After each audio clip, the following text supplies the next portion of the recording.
আসসালামু আলাইকুম। আলহামদুলিল্লাহ। তো আজকে আমি যাচ্ছি যে আমাদের জামালপুর জেলার বাইরাখালী বাজার। এই বাজারে মূলত হাঁস, মুরগি, কবুতর এইসব ওঠে আরকি। তো আজকে যাচ্ছি আমি আমার আঙ্কেলের হাঁসগুলো নিয়ে বিক্রি করার জন্য। তো সামনে যে বসে আছে এটা হলো আমার আঙ্কেল। তো ১০ টার মতো হাঁস নিয়ে যাইতেছি। মনে করেন হাঁসের বাজার বর্তমান অনেক কম। তো তাও মনে করেন জায়গা নাই। এর লাইগা মনে করেন হাঁস বিক্রি করতে হবে, কিছু করার নাই। তো বাইরাগাড়ি বাজার যাওয়ার যে রাস্তাটা আছে, রাস্তাটা আলহামদুলিল্লাহ দেখলে মাশাআল্লাহ অনেক সুন্দরই আছে।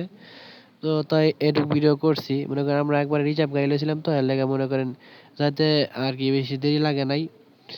তো বাইরাখালী বাজার আর কিছুক্ষণ সময় লাগবে, তারপরে আমি ঢুকে যাবো। তো এখন বাইরাখালী বাজার আইসা পড়ছি, আইসা ১০টা হাঁস নিয়ে দাঁড়ায় আছি বিক্রি করার জন্য। তো হাঁসের দাম বলে ২৫০, ৩০০, ৩৫০, ৪০০ এরকম দাম বলে, কিন্তু ওই দামে তো আমার বিক্রি হয় না, মানে বিক্রি করতে পারি না, তাই বিক্রি করি নাই। তো কিছুক্ষণ পরে মনে করেন ২টা হাঁস বিক্রি হয়ে গেছে। ২টা হাঁস বিক্রি হতে প্রায় ৩৫০, ৭০০ টাকার মতো ২টা হাঁস। তার কিছুক্ষণ পরে মনে করেন হাঁস ১০টা ধরে বিক্রি করে দিছি। তারপর আমার দাদার কাছ থেকে ২টা কবুতর কিনে নিয়েছি আমি। আমার জন্য সবাই দোয়া করবেন, সকলে ভালো থাকবেন। আসসালামু আলাইকুম।